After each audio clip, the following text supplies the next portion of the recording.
ulo ng mga nagbabagang balita. Bangko nilooban, suspect nahuli. Rights keepers ng Kidzania, kilalanin. Ganda ng Batanes, tara ng pasyalan.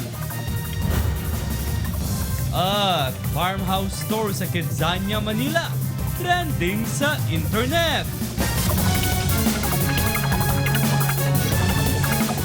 Live mula sa ABS-CBN News Center, Manila, ito ang TV Patrol!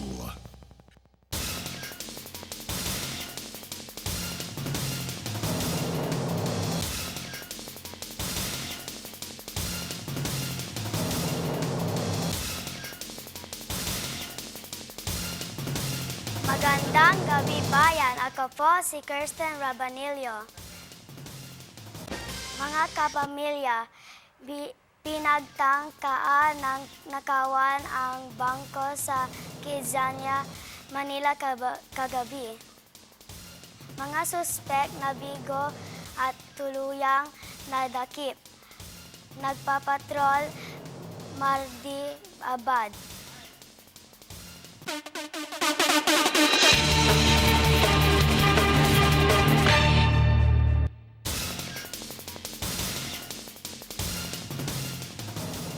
Malakas sa tunog ng sirena mula sa bangko sa loob ng Kidzania, Manila ang gumising at mga residente nito alas 12 kagabi. Dahil dito agad dumating ang mga pulis sa lugar. Mula sa investigasyon na pag-alam na pinainom muna sa pagpatulog ang gwardiya, walang nakuha ang suspect na si Theodore Grapper, isang turista sa pumisita lang sa lungsod. Tagumpay ang operasyon ng pulis at napanatili ang kapayapaan sa Kidzania, Manila. Mardi Nazareth Abad New, ABS-CBN News.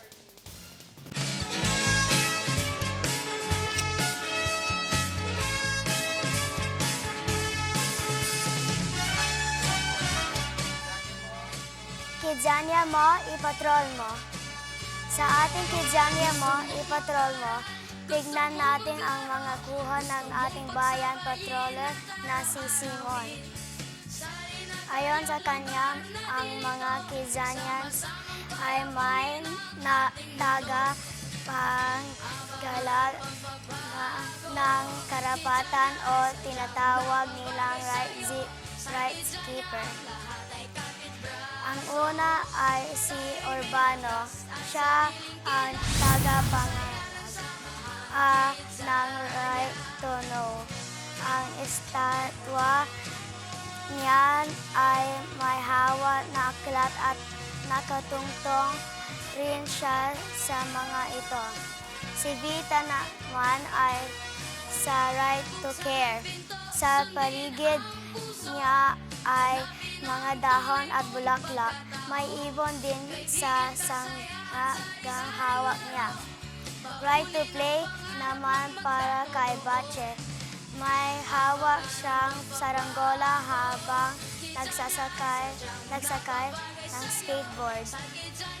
Maraming salamat, Simon. Bisitahin at kilalanin natin sila dito sa Kidzania, Manila. Marami pang mainit na balita sa babalik ng TV Patrol.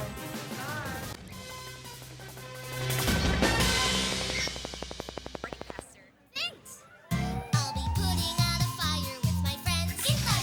I'll be pushing on the throttle and we're off. Kidzania! I'll be making you some medicine. I'll be caring for some trees. I'll be helping out my patient. Kain na! I'll be rushing to a crime scene in the town.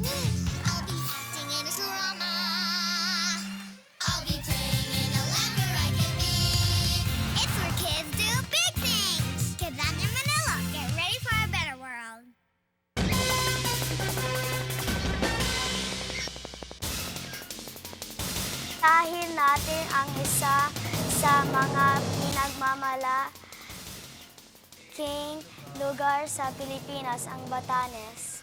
It's more fun in the Philippines. Kasama ang ating fan patroller, Chelsea Chua.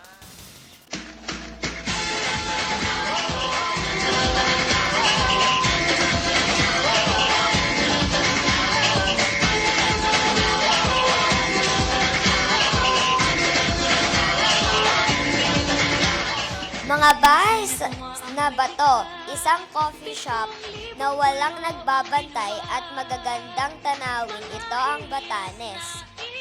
Ang Batanes ay nakilala dahil sa kanilang matitibay na bahay na gawa na batong mga nakakamangha, patstulan, bundok, burol at karagatan. Dagdagan pang at akit din sa mga turista ang kagaitan at katapatan ng mga ibatan. Kaya naman halina't isa tayo isipin ang Batanes. It's more fun in the Philippines. Nagpapatrol, Chelsea Chua, ABS-CBN News.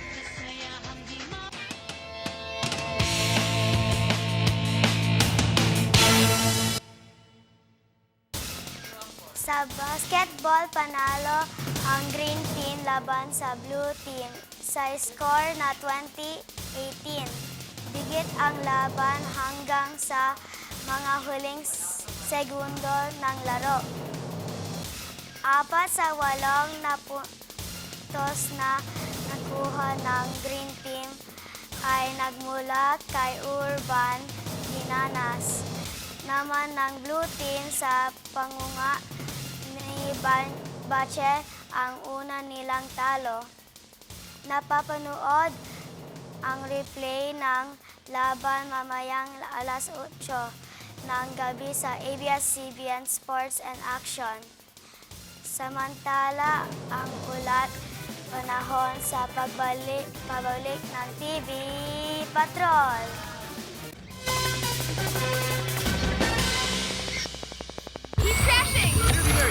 What's next, Doc? Pass the scalpel, please. It's where kids do big things. Kidanya Manila. Get ready for a better world.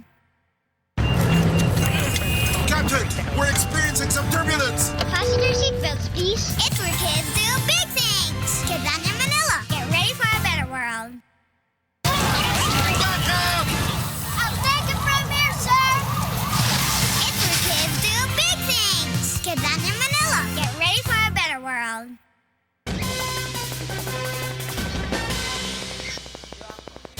Mga kapamilya Kidzanians, magiging mainit ba o maulan ngayon? Alamin natin ang magiging panahon kasama ang ating weather patroller, Chelsea Chua.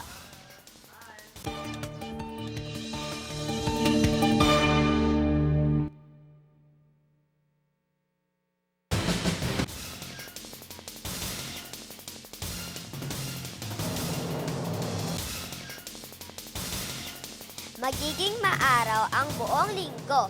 Magandang panahon para sa matututo at maglalaro. Samantalang silipin naman natin ang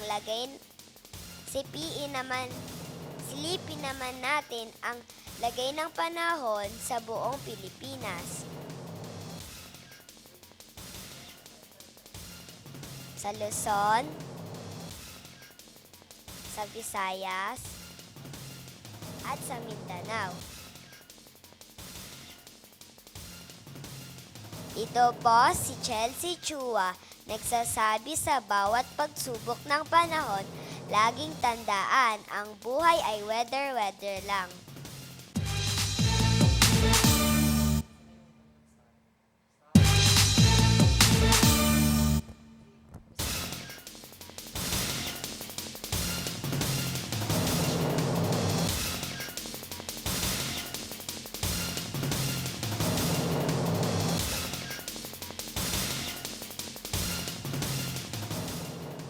Sikat na yon ang sa sa internet ang organic lifestyle at kasabay nito nakilala ay ang farmhouse store sa Quezania, Manila. Ito ay pinagkukunan ng mga prutas at gulay na nakakatulong sa ating kalusugan.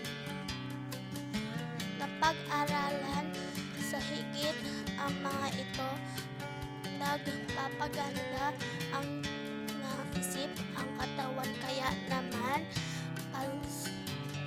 pasalan natin ang farmhouse store at subukan ang kanilang gulay, prutas at iba pang pagkain tunay na masustansya.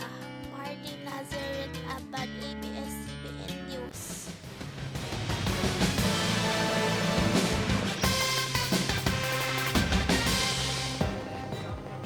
At yan po ang mga balitang nakalap sa aming mas malawak na pagpapatrol.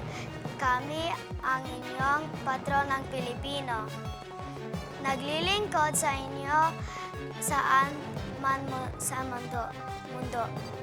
Magandang gabi, bayan!